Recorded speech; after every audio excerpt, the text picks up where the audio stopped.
باللہ من الشیطان الرجیم بسم اللہ الرحمن الرحیم۔ عزیز طلبہ، آج ہم ڈاکٹر علامہ محمد اقبال کی لکھی ہوئی نظم پیغام کو پڑھیں گے۔ ڈاکٹر علامہ محمد اقبال کی نظم پیغام کو پڑھنے سے پہلے ہم نظم کا مختصراً تعارف دیکھ لیتے ہیں اور اس کے ساتھ ساتھ ڈاکٹر علامہ محمد اقبال کی زندگی کو دیکھ لیتے ہیں، کیونکہ جب ایک طالب علم نظم کی افادیت اور افاقیت اور اس کی غالبیت سے واقف ہونے کے ساتھ ساتھ ایک طالب علم جب نظم لکھنے کے اسباب سے واقف ہوگا تو وہ اس کی تشریح کرتے ہوئے اس میں حوالہ جات کو لکھتے ہوئے بہت آسانی سے، بہت ترتیب کے ساتھ اور بہت معیار کے ساتھ آگے چل سکتا ہے۔ سب سے پہلے ہم تعارف دیکھتے ہیں ڈاکٹر علامہ محمد اقبال کا۔ تو ڈاکٹر علامہ محمد اقبال کو شاعر اسلام کہا جاتا ہے، حکیم الامت کہا گیا ہے، فلسفی شاعر کہا گیا ہے۔ آپ کی زندگی عشق رسول سے لبریز اور بھری بھری نظر آتی ہے۔ اس کے ساتھ ساتھ آپ فلسفہ خودی کے مالک بھی ہیں۔ آپ نے وقت، حالات، دور، ادوار اور پاکستان کے بننے کے لیے جو تحریک چل رہی تھی، اس تحریک میں کام کرنے والے نوجوانوں کے لیے، ہر مرد و زن کے لیے ایک فلسفہ پیش کیا، کیونکہ ڈاکٹر محمد اقبال کا دور وہ دور ہے جس دور میں مسلمان ہر طرف سے ناکامی میں، پستی میں، ذلت میں، رسوائی میں، گمنامی میں ڈوبا ہوا تھا۔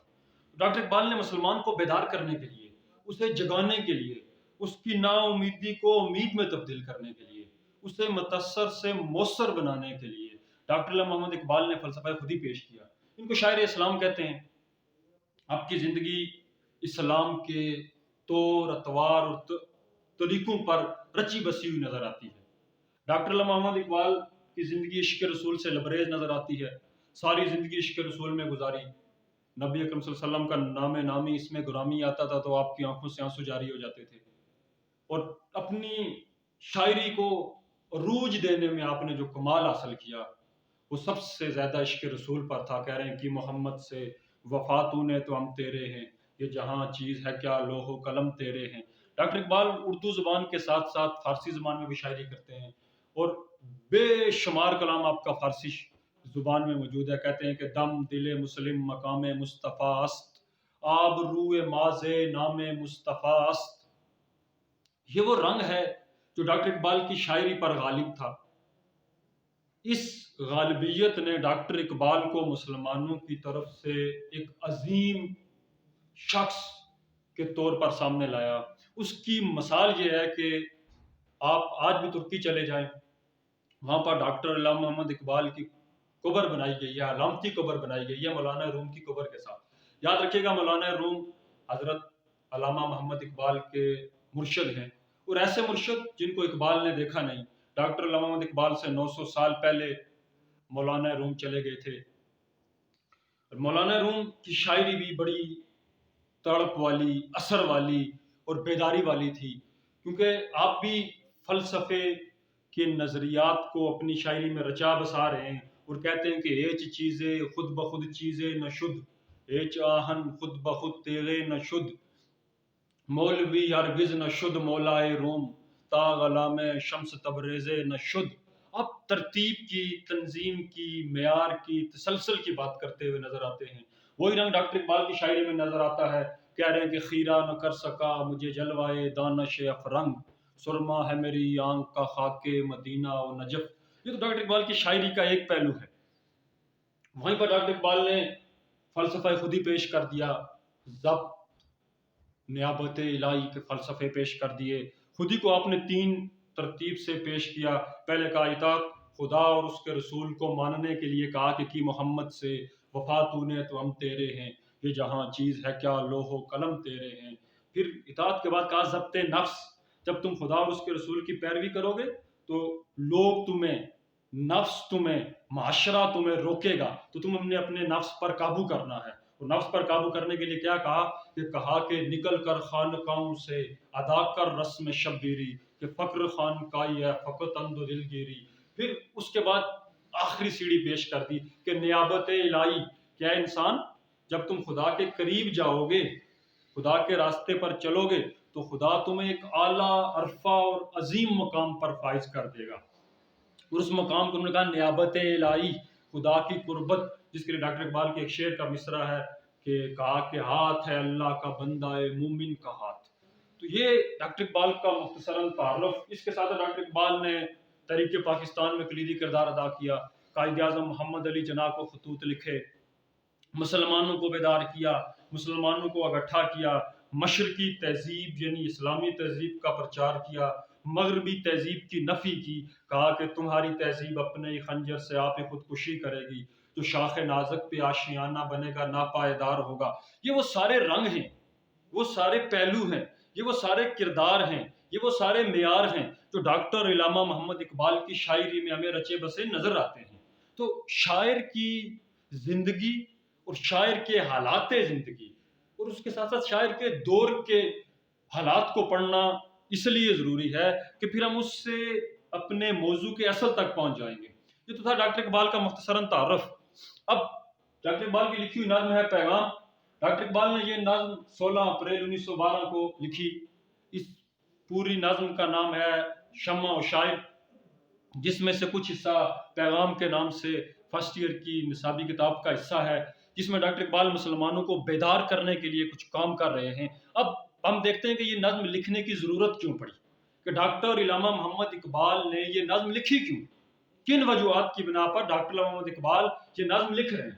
تو ان وجوہات میں سے کچھ میں نے یہاں پر لکھی ہوئی ہیں جن کو ہم دیکھ لیتے ہیں۔ پہلے جی ہندوستان پر انگریزوں کا قبضہ تھا، تو مسلمانوں کی حکومت تو حقیقت میں دیکھا جائے تو اورنگزیب عالمگیر کے بعد مسلمانوں کے ہاتھوں سے نکلتی ہوئی نظر آ رہی تھی، اور وہ تسلسل چلتا گیا، اور آخرکار بہادر شاہ ظفر کے دور میں آ کر انگریز ہندوستان پر غالب آ جاتے ہیں، اور یہ وہ غلبہ ہے جس نے مسلمانوں کو حاکم سے محکوم بنا دیا، مسلمانوں کو ظلم، جبر، جہالت، حماقت کے دور اور گہرے گڑھے میں ڈال دیا۔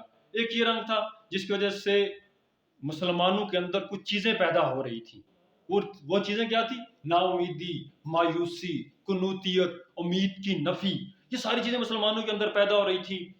اب یہ صرف ایک وجہ نہیں تھی، اب مسلمانوں کے ساتھ سلطنت عثمانیہ کا ایک بڑا کلیدی تعلق ہے، کلیدی کردار ہے، ایک مرکز یا قلعہ سمجھا جاتا تھا سلطنت عثمانیہ کو مسلمانوں کے لیے۔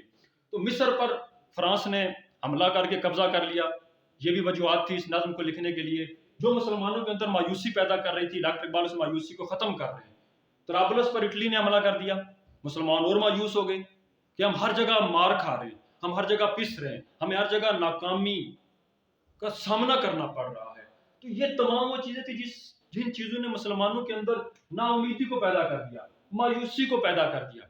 تو ڈاکٹر اقبال اپنی اس نظم میں مسلمانوں کو، خاص کر کے بر صغیر کے مسلمانوں کو بیدار کر رہے ہیں، اٹھا رہے ہیں، ان کو چلنا سکھا رہے ہیں، ان کی امید کی ترتیب کو درست کر رہے ہیں، بتا رہے ہیں کہ مسلمانوں تمہارے پاس سب کچھ ہے، وقت، حالات، کردار، معیار، اخلاق، یہ سب کچھ تمہارا ہے، تم نے صرف اپنے آپ کو پہچاننا ہے۔ یاد رکھیں ڈاکٹر اقبال کی یہ نظم ایک پیغام دے رہی ہے جو قرآن پاک میں موجود ہے، کہ جس نے کہا نا کہ جس نے اپنے نفس کو پہچانا اس نے خدا کو پہچان لیا۔ من عرف نفسہ عرف ربہ، جس نے اپنے نفس کو پہچانا اس نے اپنے خدا کو پہچانا۔ تو ڈاکٹر اقبال مسلمان کو اس کی پہچان بتا رہے ہیں۔ اب بتانا وہ مختلف مثالوں سے بتانے کی کوشش کر رہے ہیں کہ کس طریقے سے مسلمانوں کو بیدار کیا جا سکتا ہے۔ تو یہ نظم پیغام ہے۔ نظم پیغام کو دیکھنے کے لیے یا ایک نظم کی معیاری ترتیب کے لیے، تشریح کے لیے یا ایک نظم کو سمجھنے کے لیے میرے نزدیک 3 چیزوں کا علم طالب علم کے پاس ہونا ضروری ہے۔ وہ 3 چیزیں کیا ہیں؟ ہم ان 3 چیزوں کو دیکھ لیتے ہیں۔ سب سے پہلے ہے کہ شاعر کیا کہتا ہے، شاعر کیوں کہتا ہے، اور شاعر کیسے کہتا ہے۔ میرے نزدیک یہ وہ 3 مختصر سے نکتے ہیں جن پر کھڑے ہو کر ایک طالب علم کسی بھی شاعر کی شاعری کی تشریح بہت آسانی سے کر سکتا ہے۔ سب سے پہلے شاعر کیا کہتا ہے، تو یہ ہمیں شعر پڑھ کے پتہ چلے گا کہ شاعر کیا کہہ رہے ہیں، شاعر کے اس شعر میں کیا بیان کیا گیا ہے، کیا وہ اس کے موضوعات کیا ہیں۔ بہت آسانی سے ہم کہتے ہیں کہ اس کے موضوعات کیا ہیں۔ کیا اس کا موضوع عشق مجازی ہے، کیا اس کا موضوع عشق حقیقی ہے، کیا اس کا موضوع تصوف ہے؟ کیا اس کے موضوع میں وطن سے محبت ہے؟ کیا اس کے موضوع میں والدین سے محبت کا اظہار کیا جا رہا ہے؟ کیا اس کے موضوع میں بیداری ہے؟ کیا اس کا موضوع انقلاب پر ہے؟ کیا اس کا موضوع شعور پر ہے؟ کیا اس کا موضوع شہرت پر ہے؟ یہ تمام چیزیں ہمیں شعر کو پڑھنے کے بعد پتہ چلیں گی. تو اس لیے شاعر کیا کہتا ہے کہ ہم جب شعر پڑھیں گے تو ہمیں معلوم ہو جائے گا کہ اس کا موضوع کیا ہے. جب ہم اس کے موضوع سے جڑ جائیں گے، شعر لکھنے کی اصل وجہ سے جڑ جائیں گے، تو پھر ہمارے لیے مسئلہ نہیں ہوگا، پھر ہم اس کو بہت آسانی سے بہت ترتیب کے ساتھ لکھ سکتے ہیں. دوسرا جی شاعر کیوں کہتا ہے، تو اس کے لیے شاعر کے حالات زندگی اور شاعر کے دور کو پڑھنا ضروری ہے. تو ڈاکٹر علامہ محمد اقبال کے حالات زندگی میں نے بیان کر دیے، ان کے دور کو بھی میں نے بیان کر دیا. یہ وہ فارمولہ ہے، یہ وہ طریقہ ہے، یہ وہ انداز ہے، یہ وہ ٹچ ہے، یہ وہ سمجھ لیں ایک اصول ہے جن اصولوں کی بنیاد پر آپ کسی بھی شاعر کی زندگی کو، اس کی شاعری کو پڑھنے کے بعد اس کی بہترین، اس کی احسن، اس کے اچھے اور معیاری انداز سے تشریح کر سکتے ہیں. تیسری ضروری چیز ہے کہ شاعر کیسے کہتا ہے. شاعر کیسے کہنے سے مراد ہے کہ شاعر اپنے شعر کو دلکش بنانے کے لیے، اپنے شعر میں دلکشی پیدا کرنے کے لیے، جوش پیدا کرنے کے لیے، تاثیر پیدا کرنے کے لیے، افاقیت پیدا کرنے کے لیے، غالبیت پیدا کرنے کے لیے، جاذبیت پیدا کرنے کے لیے کن کن عوامل کو استعمال کرتا ہے، کن کن چیزوں کو استعمال کرتا ہے. میں آپ کو ایک آسان مثال دیتا ہوں. آپ سے کہا جائے کہ ایک مکان کو بنانے میں کیا کیا چیزیں استعمال ہوتی ہیں، تو ہم بہت آسانی سے گن سکتے ہیں کہ ایک مکان کو بنانے کے لیے ہمیں محنت کی ضرورت ہے، سرمائے کی ضرورت ہے، اینٹ لگے گے، پتھر لگیں گے، سریا لگے گا، سیمنٹ لگے گا، چادر لگے گی، انگلارن لگیں گے. یہ وہ ساری چیزیں جو ایک عمارت کو بنانے کے لیے ہمیں ضرورت پڑتی ہیں. ایسے شعر کی بھی ایک عمارت بنتی ہے. اس عمارت کو بنانے کے لیے، اس عمارت کو خوبصورت بنانے کے لیے، مزین کرنے کے لیے شاعر کبھی تشبیہ کا استعمال کرتا ہے، استعارے کا استعمال کرتا ہے، تحلی کا استعمال کرتا ہے، صنعت سیاق الاداب کا استعمال کرتا ہے، تلمی کا استعمال کرتا ہے، میرات النظیر کا استعمال کرتا ہے. یہ وہ ساری چیزیں جن کو شاعر اپنی شاعری میں استعمال کرتا ہے. جب طالب علم ان تین چیزوں کو سیکھ جائے، اسے پتا ہو کہ شاعر کے حالات زندگی کیا ہیں، شاعر کا دور کیسا چل رہا ہے. دوسرا اسے پتا چل جائے کہ شاعر کے موضوعات کیا ہیں، عشق مجازی پر لکھ رہا ہے، عشق حقیقی پر لکھ رہا ہے، تصوف پر لکھ رہا ہے، اس کے موضوعات کیا ہیں. اور تیسرا وہ شعر کو لکھتا کیسے ہے. یہی وہ تین چیزیں ہیں جو ایک معلم پر، ایک مدرس پر لازم ہے کہ وہ اپنے طالب علم کو سکھائے، تاکہ ان تمام چیزوں کو سیکھنے کے بعد ایک طالب علم اس قابل ہو سکتا ہے، وہ ہو جاتا ہے، یقیناً وہ اس قابل ہو جاتا ہے کہ وہ اپنے شعر کو بہت احسن انداز سے مختلف حوالہ جات کے ساتھ ایک ترتیب سے لکھ سکے، تاکہ وہ معیاری نمبر لے سکے. دیکھیں اردو ادب میں سب سے ضروری جو چیز ہے وہ معیار ہے. مقدار اور معیار، کوالٹی اور کوانٹٹی. یہاں سے جس چیز کو اٹھایا جاتا ہے، جس چیز کو پرکھا جاتا ہے، جس چیز کو دیکھا جاتا ہے، اور دیکھنے میں آیا کہ طالب علم اردو میں بہت کم نمبر لیتے ہیں. اس کی سب سے بڑی اور اہم وجہ یہ ہوتی ہے کہ طالب علم کے پاس نالج بہت زیادہ ہوتا ہے، لیکن اس کے پاس ترتیب نہیں ہوتی. وہ چیزوں کو ترتیب اور تنظیم کے ساتھ نہیں لکھ سکتا. جہاں پر ایک معلم پر لازم ہے کہ وہ طالب علم کو پڑھائے، وہاں پر اس پر لازم ہے کہ وہ ان چیزوں کو لکھنے کی ترتیب بھی سکھائے. تو اسی ترتیب کے لیے یہ وہ تین بنیادی اصول ہیں جن کو ہم لے کر چلیں گے، اور ڈاکٹر اقبال کی لکھی ہوئی نظم پیغام کو دیکھیں گے، جس میں ہمیں یہ سمجھ آئے گی کہ ڈاکٹر اقبال مسلمانوں کو کیا بیان کرنا چاہ رہے ہیں اور کیا بیان کرنا چاہتے ہیں. مختصراً میں نظم کا خلاصہ آپ کے سامنے بیان کر دیتا ہوں. ڈاکٹر اقبال مسلمانوں کے ضمیروں کو جھنجھوڑ رہے ہیں. ہم کہہ سکتے ہیں ڈاکٹر اقبال ہندوستان کے مسلمانوں کے بند ذہنوں پر دستک دے رہے ہیں، اور انہیں بتا رہے ہیں کہ تم اپنی حقیقت سے واقف ہو جاؤ. تمہیں اللہ نے سب کچھ دے دیا ہے، تم میں ایک چیز پائی جا رہی ہے.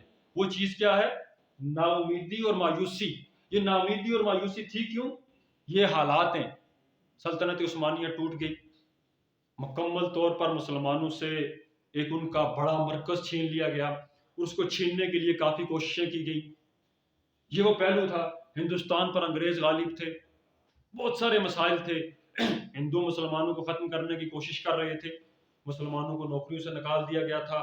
وہ سارے اسباب جو کبھی ہم تحریک سر سید کی صورت میں جن کو دیکھتے ہیں، کبھی تحریک علی گڑھ کی صورت میں دیکھتے ہیں، کبھی ہم ان کو دارالمصنفین میں لکھنے والے مصنفین جو سامنے لا رہے ہیں، ان تمام چیزوں کو دیکھتے ہیں، ان تمام مایوسیوں کو سامنے لا کر ڈاکٹر اقبال نے ختم کرنے کی کوشش کی ہے۔ یاد رکھیں ڈاکٹر اقبال وہی کام کر رہے ہیں مسلمانوں کو بیدار کرنے کے لیے جو کام مسلمانوں کو ترقی کی طرف لے کے جا رہا ہے۔ انشاءاللہ کل کے لیکچر میں ہم ڈاکٹر اقبال کی نازم پیغام کے اشعار کو دیکھیں گے، ان کی تشریح کریں گے اور ان میں مکمل طور پر حوالہ جات کو بیان کریں گے، حوالہ جات لکھنے کے طریقے آپ کو سکھائے جائیں گے کہ کس طریقے سے حوالہ لکھا جاتا ہے، حوالہ ہوتا کیا ہے، حوالے کی ضرورت کیا اور حوالے کی افادیت کیا ہے۔ کل تک کے لیے اللہ حافظ، بہت شکریہ۔